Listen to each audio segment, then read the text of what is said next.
আজকে আমি খুব ভোর সকালবেলায় অফিসে আসছি। রবিবার বিছানায় শুয়ে না থেকে ঘুম থেকে উঠে গোসল করে নাস্তা করে অফিসে চলে আসছি। তো এটা হলো ইন্টারেস্টিং। একটা হলো এই আমাদের পাশে একটা ডিপার্টমেন্ট আছে, সেই ডিপার্টমেন্টের একটা ঐতিহ্য বা ইতিহাস, তারা কীভাবে এই ডিপার্টমেন্টটা বিভিন্ন স্টুডেন্ট টিচার্স একসাথে সম্মিলিতভাবে এটা দাঁড় করায়। সে আগের প্রেক্ষাপট আর বর্তমানে এটা অবস্থা কেমন। বিল্ডিংয়ের গঠন সব কিছু ঠিক ছিল, কিন্তু আমি কিছু পরিবর্তন দেখতে পাই, যেমন বাহিরের দিক আর অন্যান্য কিছু, কিন্তু ডিজাইন নকশা সব কিছু ঠিক ছিল। এই জিনিসটা আমার কাছে খুব ভালো লাগে। এটা এই বিল্ডিংয়ের বাহিরে আছে। আরেকটা জিনিস, আমি একটা জিনিস দেখাতে চাচ্ছি। আমাদের এইখানে একটা হর্নবিল বা ধনেশ পাখি আছে, এটা আমি দেখাই। হাত দিয়ে ধরা যায় সবসময় সবসময়। ওই কত বড় লম্বা ঠোঁট, লেজটা কেমন ধরি। এই তো। ও, দোলে তো যাচ্ছে না। তো ঠোঁটটা আমি ধরি। আমি একবার হাজারীখিল ওয়াইল্ড লাইফ সেঞ্চুরিতে যাই ডাটা কালেকশন করতে। তো সেখানে ফরেস্ট ডিপার্টমেন্টের বিশ্রামাগারে থাকি। দোতলা একটা বিল্ডিং ছিল বনের মাঝে। সেখানে একদিন আমি বসে আছি বারান্দায় আমার বন্ধুর সাথে। বন্ধু মাহাথির ছিল, মাহাথির হয়তো ঘুমাচ্ছে, আর আমি চলে আসছি। তখন এই বারান্দার পাশেই একটা গাছে এই ধনেশ পাখিটা আসে বসে। ধনেশ পাখির পাখাগুলো অনেক লম্বা, যখন এইটা উড়ে আসে তখন একটা শব্দ হয়, যখন গাছে বসে তখন ধপ করে শব্দ হচ্ছিল। আর এটা খুব ভালো লাগা কাজ ছিল যে এত কাছে থেকে ধনেশ পাখি দেখতে পাই। আর আমাদের এখানে ধনেশ পাখি রাখা রাখা হয়েছে। আরেকটা জিনিস, মজার জিনিস দেখায়, সেদিন আমার এক কলিগ দেখাচ্ছিল, সে অস্ট্রেলিয়া থেকে ইউনিভার্সিটি অফ মেলবোর্ন থেকে পিএইচডি করে। তখন আমাকে সে এই গাছটা দেখাচ্ছিল, যে এই গাছের একটা বৈশিষ্ট্য হলো এখানে ফুল আছে। এই ফুলগুলোর পাপড়িগুলো খুবই সাকুলেন্ট। একটু সাকুলেন্ট মানে এটা একটু পুরুত্ব বেশি এই পাপড়িগুলোর, এবং এটা খেতে খুব মিষ্টি, খুবই খুবই বেশি রকমের মিষ্টি। আমি একটু খেয়ে দেখাচ্ছি, আসলে খুব মিষ্টি। আর এই যেখানে সুন্দর ফল আসছে। গত গত বছরগুলোতে আমি লক্ষ্য করি না এই ফলগুলো কেমন হয় বা ফল কি আদৌ টিকে কিনা, কিন্তু এটা আমি এই বছর পর্যবেক্ষণে রাখবো ফলটা কেমন দেখায়। আর গাছটার নাম ভুলে গেছি, কিন্তু এই গাছের উৎপত্তি হলো দক্ষিণ আমেরিকায়। দক্ষিণ আমেরিকা হলেও এটার বিস্তৃতি প্রায় পৃথিবীর বিভিন্ন দেশে, অস্ট্রেলিয়াতেও পাওয়া যায়। তো এখানে আমাদের অফিসের সামনে জার্মানিতে আছে, তার মানে এর বিস্তৃতি অনেক ভালো।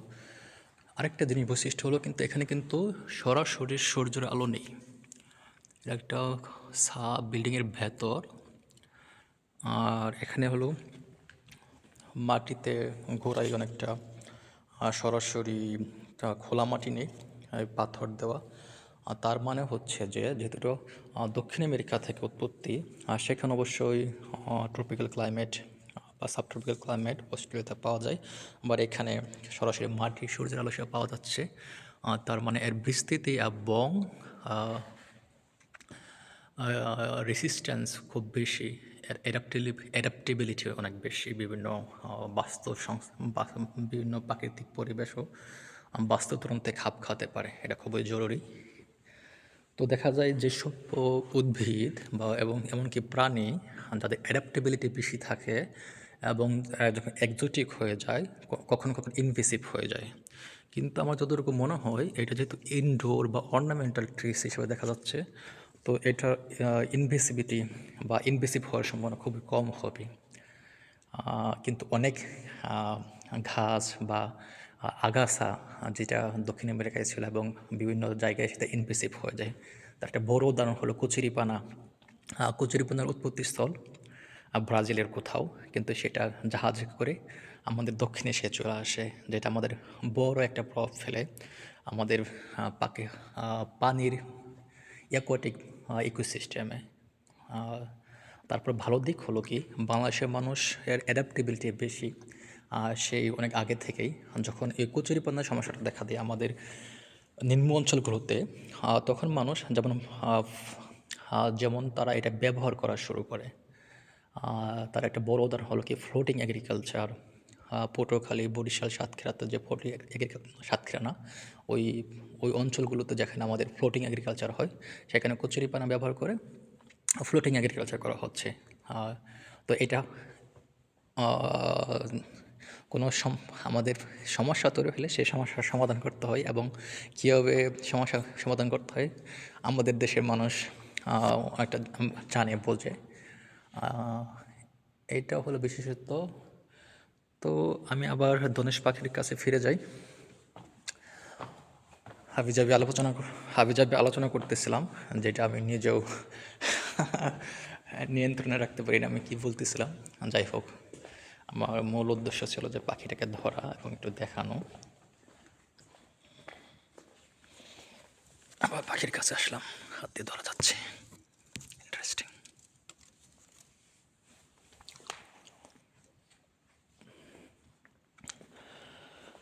আজকে রবিবার, ভোর সকাল 8:30।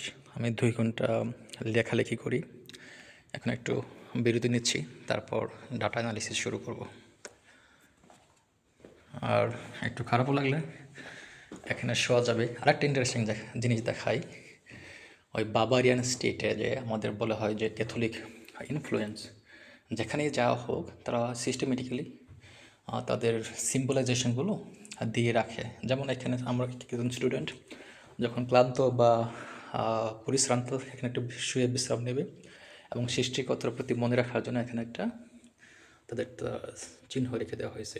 ঠিক এরকম সেই প্রত্যন্ত এলাকায় রাস্তার পাশে এখানে সেখানে তাদের সিম্বলগুলো দিয়ে রাখে। আমি এটা নেতিবাচকভাবে দেখি না, তারা দিয়ে রাখে যেটা সৌন্দর্য বৃদ্ধি করে। আর হলো যে যারা বিশ্বাস করে শান্তি পায়, তারা শান্তি পায়। এই তাদের প্রতি আমি ইতিবাচক, কারণ হলো কি তারা তাদের জিনিসগুলো বর্তমান প্রেক্ষাপটে আগে ভিন্ন হতে পারে, বা মধ্যযুগে আমরা যেটা বলি যে ক্যাথলিক এরা, সেই সময় ভিন্ন, চার্চ এরা সে ভিন্ন ছিল, কিন্তু বর্তমানে তারা ইতিবাচক জিনিসগুলোই নিয়ে আসে সবার কাছে, এবং মানুষ যেটা চায়, যেটা প্রয়োজন, তারা সেটাই উপস্থাপন করে। তো সেটা আমি তুলনামূলকভাবে আমি ইতিবাচকভাবে দেখে, খারাপ দেখি না। যেমন এখানে এটা আমার রুমে একটা আছে, দেওয়া আছে আমার রুমে, কোনো এক খালে কেউ রেখে দিছে একটা মেরির মূর্তি। তো এরকম খারাপভাবে দেখি না, ভালোই। যাই হোক, এখানে আমি ভিডিওটি শেষ করছি। সবার জন্য শুভকামনা।